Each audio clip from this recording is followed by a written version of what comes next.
আসসালামু আলাইকুম এভরিওয়ান, আপনারা সবাই কেমন আছেন? আলহামদুলিল্লাহ, আল্লাহর আশিস রহমতে আমি ভালো আছি এবং আপনাদের সুস্থতা কামনা করছি।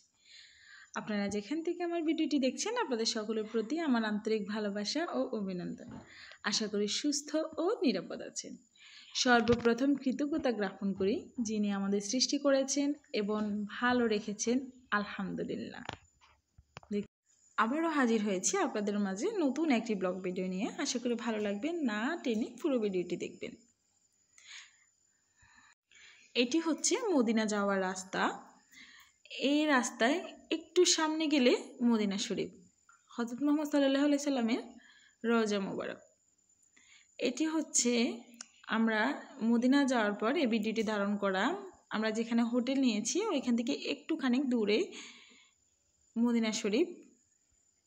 মদিনার কাছাকাছি অনেকগুলো হোটেল আছে, কিন্তু ওই হোটেলগুলো থাকাটা অনেক বেশি ব্যয়বহুল। এই জন্য আমরা কিছুটা দূরে একটি হোটেল নিয়েছি। ওইখান থেকে আমরা সকাল 11টা মদিনার উদ্দেশ্যে রওনা দিলাম।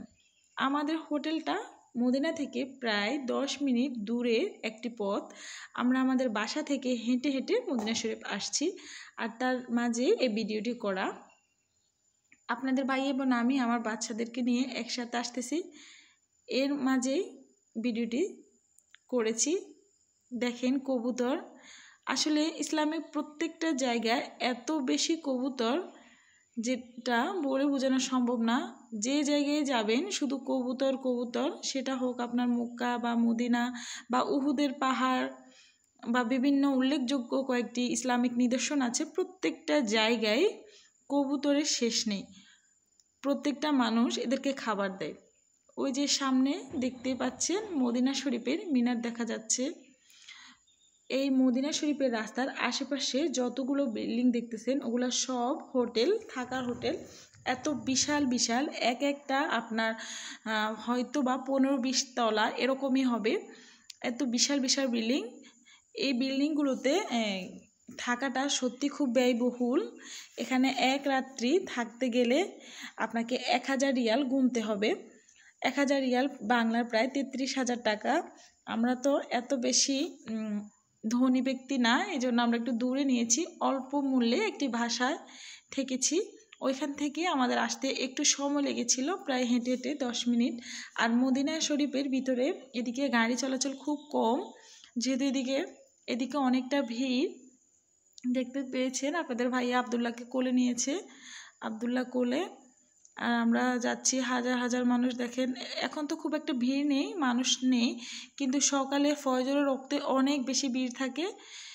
সবাই ফজরের নামাজ জামাতে পড়ার চেষ্টা করে। ফজরের নামাজ পড়ার পর আপনার হযরত মুহাম্মদ সাল্লাল্লাহু আলাইহি সাল্লামের রওজা মোবারক খুলে দেওয়া হয় মহিলাদের জন্য 7টায়। তখন মহিলারা দেখার জন্য 7টা পর্যন্ত ওয়েট করে, ফজর নামাজ পড়ে। 7টার পরে হযরত মুহাম্মদ সাল্লাল্লাহু আলাইহি সাল্লামের রওজা মোবারক দেখার পর মানুষজন আস্তে আস্তে চলে যায়। এরপর খুব একটা কম ভিড় হয়। এখন আমরা যখন ঢুকেছি তখন প্রায় ভিড় নেই বললেই চলে। এখন যেহেতু 11টা বাজে, আবার জোহরের ওক্তে হয়তো খুব বেশি ভিড় হবে। সবাই জামায়াতে এখানে নামাজ পড়তে আসবে, সেই কারণে জোহরের ওক্তে খুব ভিড় হতে পারে।